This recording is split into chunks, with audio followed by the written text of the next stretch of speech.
হযরত মুহাম্মদ মুস্তাফা সাল্লাল্লাহু আলাইহি সাল্লাম আমাদের রাসূল। তিনি 570 খ্রিস্টাব্দে আরব দেশে মক্কা নগরে কুরাইশ বংশে জন্মগ্রহণ করেন। তাহার পিতার নাম আব্দুল্লাহ ও মাতার নাম আমিনা। জন্মের 6 মাস পূর্বে তাহার পিতা মারা যান। হুজুর সাল্লাল্লাহু আলাইহি সাল্লাম কয়েকদিন মা আমিনা ও দাদি সুয়াইবা দুধ পান করেন। পরে হালিমা নামী এক দাত্রী তাকে দুধ পান করে 4 বছর বয়স পর্যন্ত লালন পালন করেন। হুজুর সাল্লাল্লাহু আলাইহি সাল্লামের 6 বছর বয়সে তার মা আমিনা মৃত্যুবরণ করেন। তখন তাহার দাদা আব্দুল মুত্তালিব ও পরে চাচা আবু তালিব লালন পালন করেন। বাল্যকাল থেকে তিনি অতি চরিত্রবান ও সত্যবাদী ছিলেন, তাই অতি অল্প বয়সে সকলের প্রিয় পাত্র হয়ে উঠেন এবং আমিন বা বিশ্বাসী বলে পরিচিত হন। হুজুর সাল্লাল্লাহু আলাইহি ওয়াসাল্লাম ছোটবেলায় মাঠে মেষ চড়াইতেন এবং ব্যবসা বাণিজ্য সহ নিজের উপার্জনের জন্য ব্যবসা বাণিজ্য করিতেন। তিনি ব্যবসা বাণিজ্যের উদ্দেশ্যে শুধু সামদেশ পর্যন্ত গিয়েছিলেন। সেই সময় আরব দেশের লোকেরা বিভিন্ন দেব দেবীর মূর্তি পূজা করত, যেন তিনি কাহার ধ্যান চিন্তা করিতেন না। 21-24 বছর বয়সে খাদিজা নামী এক ধনী মহিলার সাথে তাহার বিবাহ হয়। হুজুর সাল্লাল্লাহু আলাইহি ওয়াসাল্লাম সেই সময় থেকে মক্কা হেরা পর্বতের গুহায় বসে বসে ধ্যান করিতে লাগলেন। এভাবে ধ্যান করার পর 40 বছর বয়সে তিনি সত্যের খোঁজ পেলেন। আল্লাহর পক্ষ হইতে ওহী সহ জিবরাইল আলাইহিস সালাম সম্মুখে সূরা ইকরার প্রথম 5 আয়াত নিয়ে আসেন। সেই দিন থেকে নবুয়ত প্রাপ্ত হন।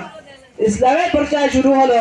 প্রথমে তিনি আপন স্ত্রী হাজরাকে ঈমান শিক্ষা দেন, তারপর পুরুষের মধ্যে হযরত আবু বকর সিদ্দিক রাদিয়াল্লাহু তাআলা আনহুকে কলিমা পড়ান। এইভাবে একজন দুজন করে অনেক লোক ইসলাম ধর্ম গ্রহণ করেন, কিন্তু বেশিরভাগ মানুষ তাহার কথা বিশ্বাস না করে তাহাকে নানাভাবে উৎপীড়ন করিতে লাগলো।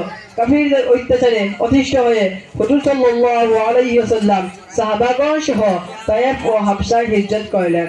অবশেষে একদিন কয়েকজন অনুগামীকে সাথে নিয়ে মক্কা হইতে মদিনায় হিজরত করিলেন।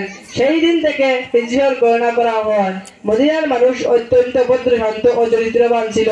তারা হযরত মুহাম্মদ মুস্তাফা সাল্লাল্লাহু আলাইহি সাল্লামকে সাদরে গ্রহণ করে এবং তাহার সঙ্গী সাহাবাগণকে নিজ নিজ বাড়িতে আশ্রয় দানের সুবন্দোবস্ত করেন। মদিনায় 10 বছর জিন্দেগির মধ্যে হুজুর সাল্লাল্লাহু আলাইহি সাল্লাম অত্যন্ত বাধ্য হয়ে বিধর্মীদের সাথে 66 বার যুদ্ধ করেন। তরঙ্গু 23টি যুদ্ধে হুজুর সাল্লাল্লাহু আলাইহি সাল্লাম নিজে উপস্থিত ছিলেন এবং বাকিগুলোতে তিনার নির্দেশে সাহাবাগণ যুদ্ধ করেন। হুজুর সাল্লাল্লাহু আলাইহি সাল্লাম মসজিদে নববীতে বসে সাহাবাগণকে ইসলামের অবশ্যই পালনীয় কর্তব্যসমূহ যেমন নামাজ, রোজা, আযান, বিভিন্ন আইন কানুন এবং বিধিবিধান সমূহ শিক্ষা দান করেন। নবম হিজরিতে ইসলাম সমগ্র আরবে প্রসারিত হয়। দশম হিজরিতে মহানবী সাল্লাল্লাহু আলাইহি ওয়াসাল্লাম লক্ষাধিক সাহাবাগণ সহ শেষ হজ আদায় করেন। আরাফার মাঠে তিনি তাদের উদ্দেশ্যে এক দীর্ঘ ভাষণ লাভ করেন। তাহার ভাষণে সাহাবাগণকে ইহা বলে দেন যে যে সকল মানুষের কাছে এখন পর্যন্ত ইসলামের দাওয়াত পৌঁছায় নাই, তাহা আপনাদের দায়িত্ব।